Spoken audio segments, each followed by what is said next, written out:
Bihar NDA में क्या सब कुछ ठीक चल रहा है?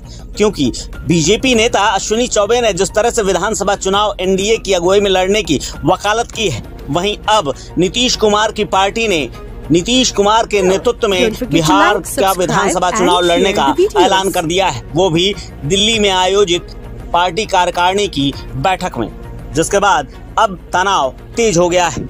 इसके साथ ही कार्यकारिणी में सबसे चौंकाने वाली बात ये हुई कि एक प्रस्ताव और पारित हुआ। इस प्रस्ताव में बिहार को विशेष राज्य का दर्जा या फिर विशेष प्रकार का पैकेज दिए जाने का प्रस्ताव रखा गया है। दरअसल मोदी सरकार के सामने नीतीश कुमार ने जिस तरह से शर्तें बढ़ानी शुरू की हैं, उसके बाद सब तमाम सवाल खड़े हो रहे हैं। दरअसल जेडीयू के राष्ट्रीय कार्यकारिणी की बैठक में शनिवार को दिल्ली में सीएम नीतीश कुमार ने केंद्र सरकार के सामने मांगे रखी हैं। बैठक में ये भी कहा गया है कि बिहार को आर्थिक रूप से विकसित करने के लिए विशेष राज्य का दर्जा मिलना बेहद जरूरी है। हालांकि नीतीश कुमार ने एक सॉफ्ट गेम भी खेला है। उन्होंने केंद्र के सामने एक विकल्प दिया है, जिसमें उन्होंने कहा है कि मोदी सरकार बिहार को विशेष राज्य का दर्जा दे। अगर नहीं हो पाता तो स्पेशल स्टेटस ना सही, लेकिन विशेष पैकेज ही मिल जाए तो अच्छा होगा।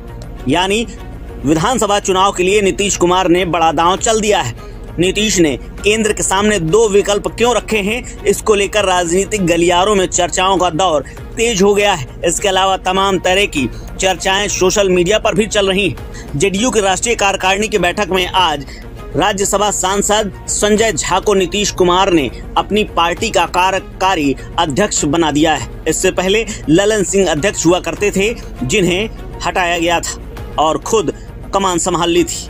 अब संजय झा एक ऐसे नेता हैं जिनका बैकग्राउंड बीजेपी का रहा है। उनकी बीजेपी के कई नेताओं के साथ बेहद नजदीकी है और इसी साल इंडिया गठबंधन से जेडीयू को बाहर निकाल करके एनडीए में प्रवेश कराने में भी संजय झा की बड़ी भूमिका रही है, जिसको नीतीश कुमार से लेकर के मोदी तक जानते हैं। नीतीश कुमार ने अब उन्हें जेडीयू में नंबर 2 का दर्जा देकर के बड़ा संकेत दे दिया है कि आगामी विधानसभा चुनाव बीजेपी से कोई तकरार उनकी नहीं है। और कार्यकारी अध्यक्ष बनने के बाद संजय झा ने भी स्पष्ट कर दिया है कि जेडीयू एनडीए के साथ रहेगी और प्रधानमंत्री मोदी का समर्थन करती रहेगी। इसके अलावा दूसरी तरफ विशेष राज्य के दर्जे की मांग जेडीयू लंबे समय से करती आ रही है। इसको लेकर 6 महीने पहले भी जब नीतीश के नेतृत्व में बिहार के अंदर महागठबंधन की सरकार हुआ करती थी, तब राज्य कैबिनेट में स्पेशल स्टेटस का प्रस्ताव मंजूर करने के लिए केंद्र को भेजा गया था। हालांकि बाद में नीतीश कुमार महागठबंधन छोड़कर एनडीए में वापस आ गए और अब उन पर फिर से अपनी कैबिनेट में ऐसा प्रस्ताव मंजूर करके केंद्र को भेजने का दबाव बन रहा है। कांग्रेस नेता जयराम रमेश ने शनिवार को नीतीश कुमार से ये मांग दोहराते हुए कहा कि अब अगर नहीं लेंगे तो कब लेंगे। इसके अलावा माना यह भी जा रहा है कि नीतीश कुमार को आशंका थी कि विशेष राज्य के दर्जे की मांग बीजेपी ठुकरा सकती है। ऐसे में बीजेपी और जेडीयू में टकराव की स्थिति बन सकती है। उसे देखते हुए उन्होंने मोदी सरकार के सामने 2 विकल्प रखे हैं।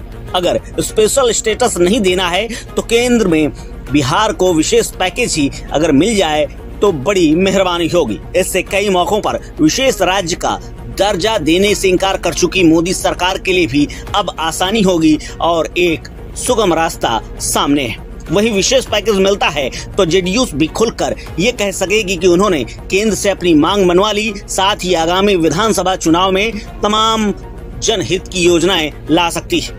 बीजेपी और जेडीयू दोनों ही पार्टियां मिलकर जनता को अपनी उपलब्धियां बता सकती हैं और एक बार फिर से सरकार बनाने की अपील कर सकती हैं। वहीं लोकसभा के दौरान पिछले महीने पटना आई वित्त मंत्री निर्मला सीतारमण स्पष्ट कर चुकी हैं कि अगर किसी राज्य को विशेष दर्जा देना होता है तो पहले केंद्रीय वित्त आयोग की रिपोर्ट में उसका सुझाव आता है, तभी केंद्र सरकार इस बारे में आगे विचार करती है। अब तक वित्त आयोग की ओर से ऐसा कोई सुझाव नहीं आया है। उन्होंने ये भी दोहराया कि 2015 में प्रधानमंत्री नरेंद्र मोदी ने बिहार को 1.25 लाख करोड़ रुपए का पैकेज देने की घोषणा की थी। माना अब ये जा रहा है कि आने वाले विधानसभा चुनाव से पहले मोदी सरकार एक बार फिर से बड़े पैकेज का ऐलान कर सकती है, जिससे बिहार में विकास की गंगा और विकास के वादों की एक बार फिर से लहर उठाई जा सकती है। अब देखना है कि मोदी सरकार के लिए कौन सा विकल्प सबसे उचित होगा और उसके सहारे क्या आने वाले साल में विधानसभा चुनाव के दौरान नीतीश कुमार इसका कितना फायदा उठा पाते हैं। इस खबर में फिलहाल इतना ही। अपडेट्स के लिए बने